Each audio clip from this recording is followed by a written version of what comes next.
Now we are performing experiment of cone to tube. Cone to tube को हम लोग दो तरीके से डिस्क्राइब करते हैं। फर्स्ट होता है लाइकोपोडियम टेक्निक, दूसरी होती है फ्रीक्वेंसी रिस्पांस के रिस्पेक्ट में।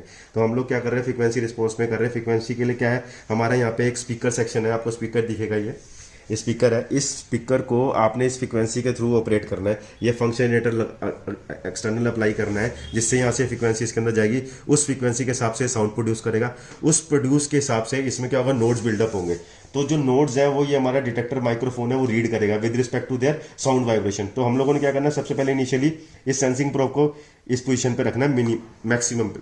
मतलब मैक्सिमम तो इसका हो जाएगा और मिनिमम ऑफ प्रोब हो जाएगा। जैसे आप यहाँ पे देखेंगे स्केलिंग ग्रेजुएटेड है, इस रिस्पेक्ट से आपकी यहाँ पे सेंसिटिविटी आएगी in form of milli voltage, right. तो हमने करना है कैसे, सबसे पहले आपने क्या करना है, फंक्शन जनरेटर लेना है। फंक्शन जनरेटर 100 का 200 का आप कुछ भी ले सकते हैं। तो हम लोगों ने एक रेफरेंस के तौर पे 200 हर्ट्ज का लिया है। आपने क्या करना है, इसके डायल को आपने 100 पे ही रखना है, ठीक है। 100 पे रखने के बाद यहाँ से आपने वेव सिलेक्शन साइन पे ही रखनी है, और ये आपका जो एम्पलीट्यूड सिलेक्शन है इसको आपने मैक्सिमम पे रखना है, और एम्पलीट्यूड को भी नोब को मैक्सिमम सेट कर दीजिए, ठीक है। उसके बाद हम लोग क्या करेंगे, यहाँ से एक फ्रीक्वेंसी सेट करेंगे। इस फ्रीक्वेंसी को जब हम रोटेट करेंगे यहाँ पे साउंड प्रोड्यूस होगी। सी आपको रिकॉग्नाइज हो रही है? तो जहाँ पे आपको फर्स्ट साउंड हाई मिल रही है वहां छोड़ दो, जैसे हमने यहाँ छोड़ दिया। तो अभी हमारे को रेफरेंस के तौर पे ये लगभग 4200 पे, मतलब ये 420 के अप्रॉक्स के ऊपर, यानी कि 0.42 हर्ट्ज के ऊपर हमारे को ये साउंड मिल रही है। इस साउंड को अब हम लोग कैसे डिस्क्राइब करेंगे, लेट्स सी।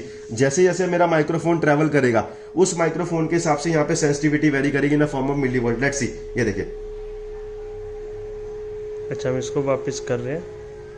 तो ये देखिए सर, पहला साइकिल कंप्लीट हो गया। हाँ। पहले मैक्सिमा से मिनिमा आया, अब फिर मैक्सिमा आ गया। ये मैक्सिमा आ गया सर, फिर दूसरा मैक्सिमा आ गया सर, और बढ़ता चला गया सर, और बढ़ता चला गया सर, और बढ़ता चला गया।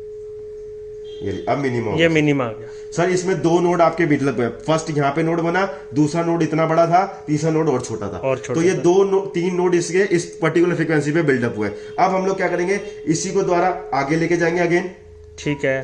अब फ्रीक्वेंसी को अनदर पोजीशन पे रखेंगे, किसी भी पोजीशन पे रख दी, फिर ये प्रोसीजर रिपीट करेंगे। ये देखिए, ये पहला नोड कंप्लीट हो गया था सर, ये दूसरा स्टार्ट हो चुका सर, ये सर तीसरा आ गया सर। 3 नोड इसमें बन गए सर, लेकिन इसमें डिस्टेंस वेरिएशन कम रहा।